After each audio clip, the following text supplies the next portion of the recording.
अस्सलाम वालेकुम जमा मशरानो कशरानो संगे उम्मीद आलम च खबो वही नन जमुंगा लेक्चर नंबर 6 थे दा से एडवांस सीएसएस चाहे कि वमुंगा मीडिया क्यूरीज डिस्कस को मीडिया क्यूरीज से दे सदा पर इस्तेमाली की सकार कई राजे शुरू को define different style rules for different media types and different devices like desktop tablets and phones that make website responsive for users دا مونږ اېده پر استعمالو چې ګور تاسو ته خپته ده چې نن سبا موږ ډیسکټاپ دي کمپیوټرز دي ټیبلټس دي او موبایلز دي نو دې کې چې دا کوم تاسو ویب سټ دی نو دا پای کې چې موږ په دې باندې ول چې دا ریسپانسیو وي نو هغه دې لپاره میډیا کیوريز استعماليږي ټیک شو میډیا کیوريز دا کار چې تاسو په موبایل کې بل شانې دی هغه لے اوټ خي په ټیبلټ کې بل شانې خي په دغه باندې په کمپیوټر کې بل شانې خي نو دې لپاره موږ میډیا کیوريز استعمالو نو څنګه دا وتا سو دا ډیسکټاپ ته ډیسکټاپ کې ګوره چې کله ګریټر دین 900 پکسل ناغټ سکرینی ناغټ ډیسکټاپ دا شانې موږ سره چې کوم ټیبلټ سي نو هغه بټوین 7 او 900 پکسل په منځ کې وي ٹھیک شو او موبایل شي نو موږ لیس دن 360 وي نو دا ودل کې تاسو ښکاری په ډیسکټاپ کې د دې چې کوم لیاوټ دا داسې دی دا په ټیبلټ کې داسې شي بیا او دا په موبایل کې داسې شي نو دې لپاره چې دا کنه جیکیوريز استعماليږي پای پترو باندې موږ د دې سیټینګ کوو د دې ریسپانسیو سره کوو نو دا ډېر خون کې ډېر مزه ورسره کوي نو دلته کې موږ د میډیا کیوريز کې موږ میډیا ټاب موږ سره کم دي میډیا ټاب یو آل دی پرنٹ دی او سکرین دی all used for all media device print used for print preview mode de par istemaliga او screen istemaliga desktop tablets او phones لپاره syntax د څنګه ده دا موږ لیکو @ media ټیکسټ سکرین د سکرین دا موږ یوز کیږي میډیا desktop tablet او phone لپاره او screen end او دلته موږ maximum weight ورکو چې کوم ځای پورې دا موږ د کې چې کوم چینجینګ راولو دا پکې موږ 1000 کو دینو کوم کولې شو 7 هم کولای شو 4 هم کولای شي مختلف ډیوایسز لپاره هغه دلته باډي کې کلر ورکو پینک ٹھیک شو دا ودل کې چې مونږه میډیا کیوري چې بده په باندې میکسیمم میټ نه ته مونږ لیکو 1200 دا بده مده کې دا کلر استاکی کله چې دی میکسیمم میټ 7 کو نو دا کلر دی کې چینج شو موږ چینج ورکو دا خشانې چې مونږ دا نور ورکو او د مونږ میکسیمم ویټ 480 کو نو دی کې مونږ بیک ګراوند دا بلو شو راځي دې پریکټیکلی وګورو چې دا پریکټیکلی څنګه ها دلته کې ور موږ سره دا څنګه موږ یو ډیف اگشته دی کې باکس ته آی کې موږ یو H1 هم ډیفاین کړی دی ٹھیک شو او دلته کې موږ باډي کلر ورکړی دی اکوا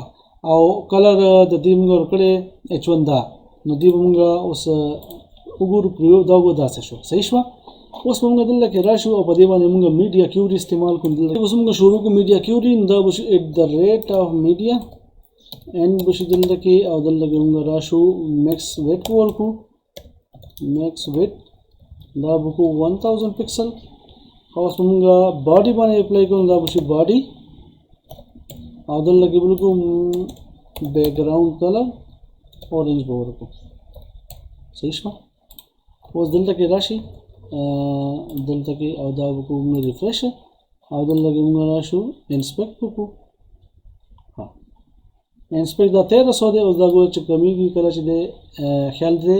دا ګوره 1000 د کله چې د ګوره کم شو ډایرکټ 1000 را کم شو دا و د کلر چینج کو صحیح ده دغه شان دی د دې به موږ والو کاپی یو او دلته موږ کو ویټ پکومګه 7 ان دا دلته پکومګه بلو نو دا اوس ګوري ریفریش بند کو دا او دلته پکومګه دا ریفریش او دلته کې براشو انسپیکټ اوس دا ګورئ چې اوس تینا 700 نه کم شي ګوره 700 نه خیال دی 700 نه کم شو دا کلر موږ سره چینج شو دا شان دی د نور نه کوو د هدا پر کو موبایل د پر موږ کو د 480 کو یا 460 کو ٹھیک شو عدل کې موږ کو green کو کلر دې کې ضروري چې صرف کلر ورکول شي دې کې تاسو څومره چې پراپرټیز دي ټول باندې اپلای کول شي د دې کې مختلف چې کوم باکسز دي مختلف د دې الیمنټس دي لکه چې تاسو څه غواړئ بارډر کلر مطلب چې څه کول شي تاسو په دې کې چینج کول شي چې څنګه غواړئ کوم لیول باندې کوم میډیا کیوري کې تاسو کول شي ای باندې دا تاسو اپلای کول شي سمونه چې صرف تاسو په دې باندې صرف بیک ګراوند کول استعمال نور پراپرټیز هم پکې استعمالېږي ٹھیک شو دلته کې برا شو او دا بکو بند او دلته کې بکو ریفریش open with this server live server دلته کې موږ انسپیکټ ها دا اوس موږ ګورو کومو د 480 نه چکه لګم ګور 480 نه چکه کم شو او 460 نو دا کلر نو دا شو د تاسو میډیا کیوري و دا به چې کله موږ ویب سایټ جوړو په باندې موږ اپلای کوو چې دا به تاسو ته په ډیسکټاپ کې دا څنګه ښکاري بیا چې کله ټیپلیټ کې به څنګه ښکاري ریسپانسیو لکه دا خپل مطابق دا ایڈجسټ کیږي د کې مختلف باکسز ارس پکې خپل دې مطابق تاسو په دې کې به کوډینګ کوئ نو په دې مطابق چې کله د دې سایز دومره کیږي نو مطابق دا ټول ایڈجسټ وي نو امید لرم چې تاسو په دې باندې برسېدلی وي بیا هم څه مسلې ماته ویلی شي خپل ځان خیر ساتئ بل کلاس کې به ملاقات کیږي د الله په امان